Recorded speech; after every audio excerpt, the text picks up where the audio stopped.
aí, vamos brincar com literatura, né? Vamos literar. Gente, literatura é maravilhoso, né?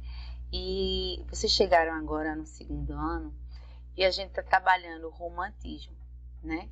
Mas eu sou daquele tipo de pessoa que acredita assim: eu só consigo compreender bem uma escola literária se eu souber de onde eu vim, se eu souber o que passou, se eu souber de onde veio tudo que vai estar aqui no nosso país, né? Então a gente vai começar a entender essa nova escola literária, a escola mais importante que vocês vão ter até então, porque ela deixou um legado muito grande, tá?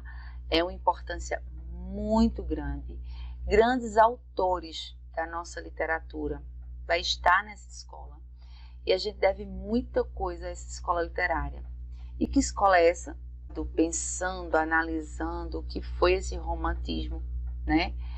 O que é que esse romantismo prega, porque foi tão importante. Primeiro vai ser o contexto histórico, né, do que está acontecendo. Não só aqui no nosso país, mas no mundo. Então a gente vai primeiro passear pelo romantismo fora, em Portugal, e nos países que esse romantismo fez história também, tá? Muitos autores de vários países, eles incentivaram o romantismo a ser como é, tá? A forma como o romantismo foi dividida. E faz-se necessário a gente compreender essa divisão, como ela foi aplicada, como ela foi estudada, tá certo? Então, o que a gente vai ver nesse romantismo? Primeira coisa que eu queria mostrar a vocês é essa imagem. Veja essa imagem como ela tem um empoderamento aí grande, né? Essa imagem aqui é uma imagem clássica dentro da literatura, não só na literatura, mas também na arte, né? Da Revolução Francesa, que era o que estava acontecendo aqui no mundo, né? Tava aí esse símbolo de liberdade, de igualdade, de fraternidade, que é o emblema desse romantismo, que é o que o romantismo prega, né? Desde os primórdios. Então, esse romantismo, ele surge no início do século XIX, tá certo? Diferente de todas as outras escolas que a gente estudou até então. Ela não dura um século, ela dura só meio século, mas um meio século muito recheado de muita coisa, a começar com a divisão da literatura. Como cada pessoa queria ter um romantismo diferente, essa escola ela se subdividiu, é como se ela tivesse explodido, e ela se subdivide em 3 gerações. Nós vamos ter 3 gerações românticas, e que cada geração tem um papel fundamental, tanto para o nosso país, quanto para os países que ali estavam, tá? Então, o primeiro marco da história que a gente vai ver é o que a gente chama de Revolução Gloriosa. Ela acontece lá na Inglaterra, em 1688 e 89, tá? Que o que é essa Revolução Gloriosa? É limitar os poderes do rei, tá? A gente agora está cansado de ser mandado, a gente está cansado de tanta humilhação, a gente quer se libertar, tá?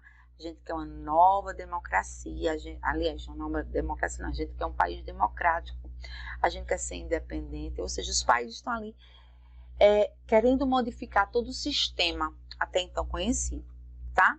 Junto com essa Revolução Gloriosa, a gente vai ter o que a gente chama de Revolução Francesa. Essa revolução, ela dura 10 anos, tá? E o que era essa Revolução Francesa? A burguesia queria tomar o poder. Gente, até aqui não existia classe social. Começa a surgir a classe social agora, tá? Então, a gente vai ter uma burguesia que quer limitar esse poder, e ela prega liberdade, igualdade e fraternidade, que é o emblema da Revolução Francesa e que todos os países compraram quanto sendo verdade, tá? E isso para nosso país foi muito importante, esse marco, porque a gente conseguiu tirar do papel a Constituição que nós já tínhamos e colocar de fato em ação. Também, ali no finalzinho do século XVIII para início do século XIX, nós temos a tão valorosa Revolução Industrial. que foi isso? Era uma mudança brusca, principalmente no estilo de vida, né, das pessoas que ali estavam. Tem uma mudança muito brusca ali. Então a gente vai ver que surge ali os proletariados que querem crescer, querem evoluir, querem tomar partido, e ao mesmo tempo há uma disputa muito grande de poder da burguesia também, tá? Pertinho ali disso tudo também, lá no dia 4 de julho de 1776, surge então a independência dos Estados Unidos, certo? Eles começam a ter o direito do homem diante de uma sociedade democrática. A democracia começa a surgir, tá? Os Estados Unidos se tornam independentes e se tornou vitrine para o mundo, né? O mundo todo quis seguir essa independência que eles conseguiram almejar. E tem também o que a gente vai chamar de primeira manifestação artística no mundo português.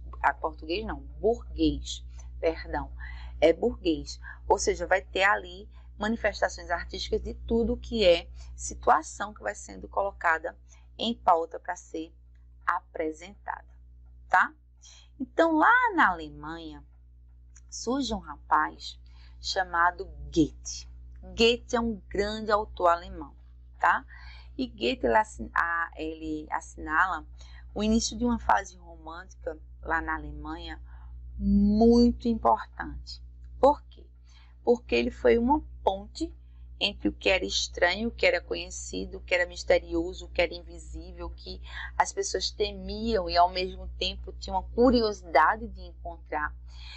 Ou seja, de fato, o paradigma, né, de um herói romântico e apaixonado, e que ele se suicida diante de um amor não correspondido. O mais importante aqui disso é quando a gente vai analisar que esse livro foi proibido mundialmente falando. O único país que continuou utilizando os sofrimentos do jovem Werner, que foi lançado em 1774, foi o nosso país. Ainda hoje, ele é uma literatura muito lida aqui no nosso país. Professor, é um livro ruim? Não, é um livro muito bom, por sinal, tá? Mas diante de toda aqueles amores platônicos que lá existiam, eles começam a perceber que precisava ter um direcionamento, né? Mais ou menos assim, por assim dizer. E aí, eles, como não tinha esse direcionamento, como não tinha essa forma, eles vão e eles se suicidam após a leitura, e devido ao grande índice de suicídio, eles começam a proibir o livro mundialmente falando, tá? Lá na Inglaterra, por sua vez, vai ter uma pessoa que vai escrever Invanhoé. O que é Invanhoé? É um texto, certo? Que ilustra principalmente a questão da volta ao passado, certo? E um amor muito grande ao nacionalismo. Então, esse amor e esse envolto do que é colocado, a gente vai ver muito assim o herói, a mulher, o mocinho, a mocinha, a nação sendo exaltada, tá? Isso a gente vê com Walter Scott lá na Inglaterra, tá certo? Passando um pouquinho também lá para as bandas da Inglaterra, a gente vai conhecer o inglês Lord Byron, que ele é, com certeza, uma das figuras mais importantes da nossa literatura. Porque a partir de Lord Byron, que a gente vai se influenciar para a nossa segunda geração romântica. Lord Byron, ele coloca e populariza o que a gente vai chamar de mal do século ou ultrarromantismo. O que é isso? Era aquele amor platônico. E como a gente não conseguia esse amor platônico, a gente acabava definhando até a morte. Era aquele amor tão sofrido que a gente preferia morrer. preferia morrer do que não ter a pessoa que a gente queria, desejava. Principalmente a mulher ficava num pedestal, tá? Então, Lord Byron coloca essa melancolia, esse mistério, esse pessimismo em alta.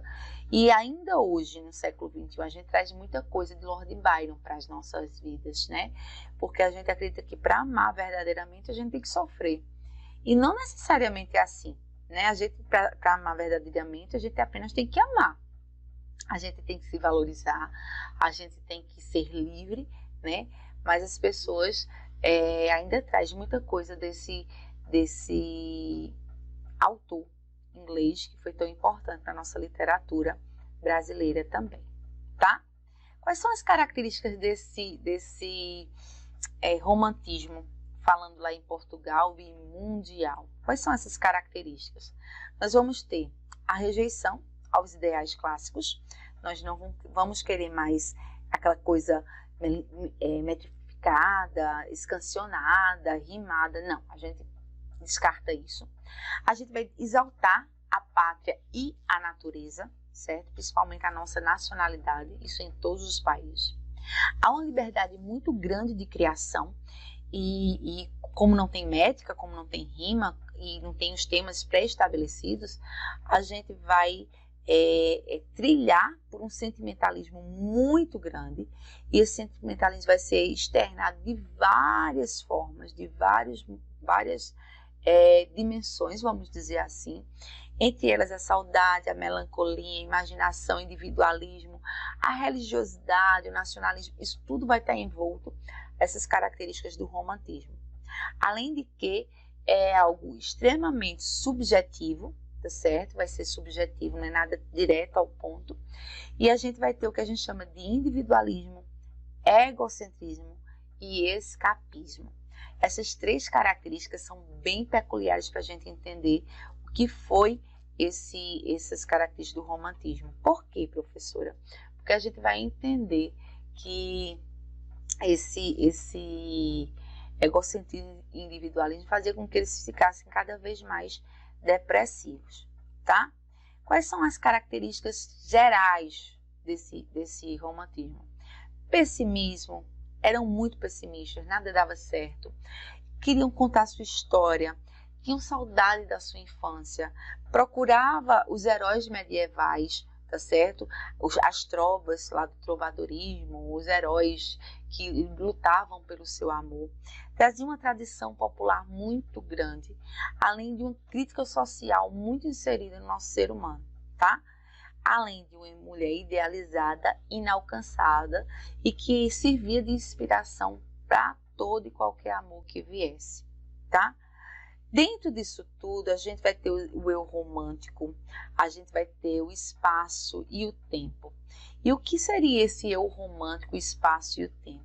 Seria uma forma, assim, mais gótica, uma forma mais, como é que eu posso dizer, mais pessimista mesmo das coisas que tá acontecendo.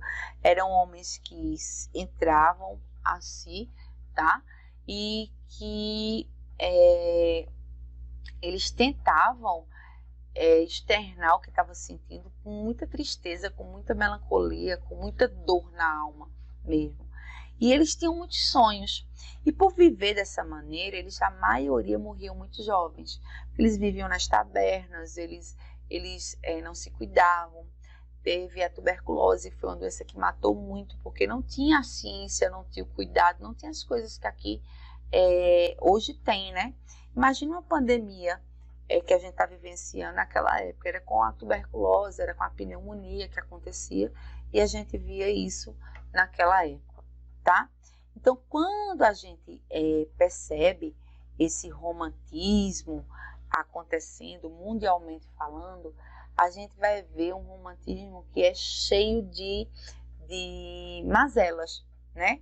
E aí ele vai se dividir, ele vai se distinguir, ele vai ficar extinto, vamos dizer assim.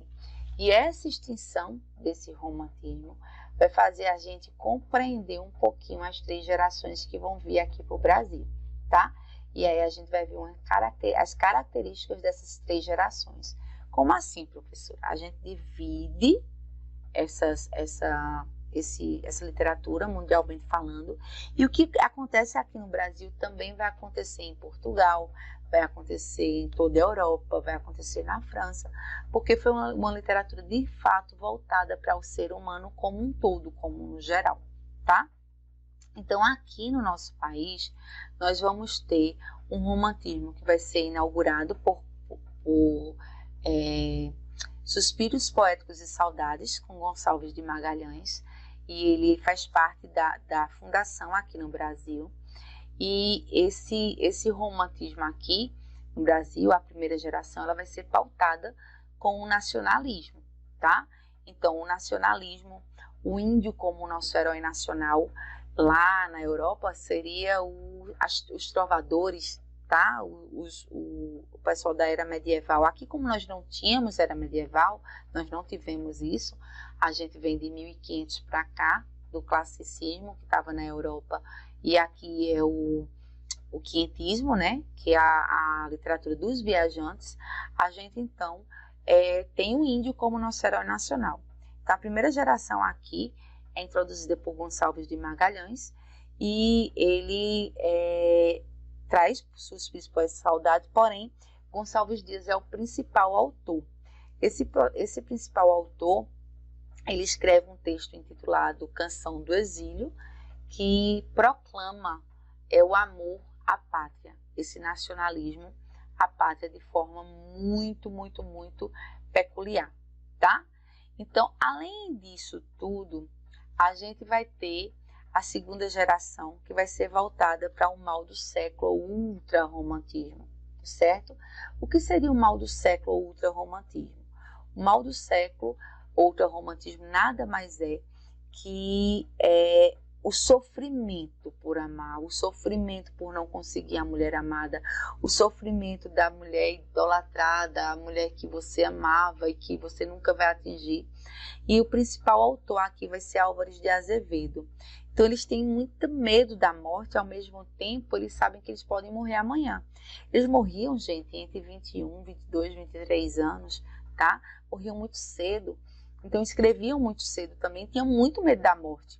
Porém, apesar de ter medo da morte, eles continuavam escrevendo, falando das coisas e assim, idolatrando essa mulher inalcançável. Gente, a mulher naquela época, ela não podia mostrar os ombros, ela não podia mostrar o tornozelo, né? E assim, eles colocavam essa mulher no pedestal. Às vezes, eles morriam muitas vezes sem conseguir essa mulher que eles imaginavam. Na realidade, essa mulher nunca existia, né? Não existe ninguém perfeito, mas eles colocavam uma bolha num pedestal que fazia com que eles não mensurassem que aquilo dali poderia ser fatal para eles, né? Então a gente tem aqui a lembrança de morrer de Álvares de Azevedo, quando em meu peito rebentar-se a fibra que o espírito enlaça a dor vivente, não derrame por mim nenhuma lágrima em pálpebra demente, e nem desfolhe da matéria impura a flor do vale que adormece o vento. Não quero que uma nota de alegria se cale por meu triste pensamento.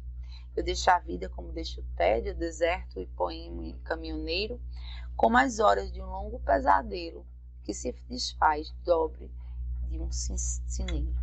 Então, assim, eram textos muito tristes, muito melancólicos, e isso é uma herança de Lord Byron, o grande inglês que instituiu essa segunda geração. E a terceira geração vai ser a geração aqui no nosso país de condoreira, ou do condoreirismo. O principal autor vai ser Castro Alves, e é uma geração escravocrata. O que é isso, professor? É aquela geração onde você vai levantar a bandeira mais social. Porque esses autores saíam daqui, iam para a Europa estudar, para ser advogado, ia ser médico, e quando voltava, exercia sua profissão, mas continuava no padrão, né, social, visto que é aqui que se vai ter as classes sociais, tá? E então, eles começam a entender, né, Castro Alves começa a perceber a crueldade que é feita através dos negros, e ele escreve um texto muito forte, muito profundo, intitulado Navio Negreiro, que fala justamente dessa trajetória dos negros para cá, né? E do sofrimento desses negros para cá.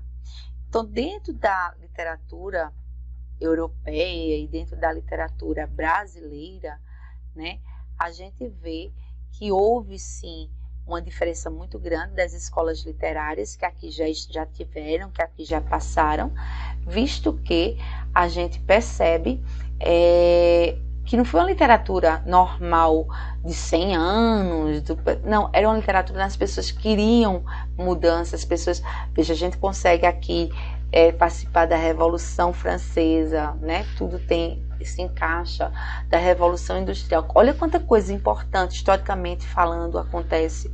E a gente começa a buscar, a questionar e a querer as respostas dos nossos questionamentos, tá? Então, assim, foi uma literatura muito importante, mundialmente falando. Vai ser a nossa principal escola literária, mundialmente falando, e a gente só vai entender a nossa literatura brasileira, porque ela caminhou dessa maneira, se a gente entender a literatura brasileira no mundo. Espero que vocês tenham entendido, gostado desse passeio rápido pela literatura mundial e que vocês se aprofundem um pouquinho mais nessa literatura que é tão importante para a gente, nessa escola que é tão importante para a gente, certo? Um beijo muito grande para vocês e até a próxima, se assim Deus quiser.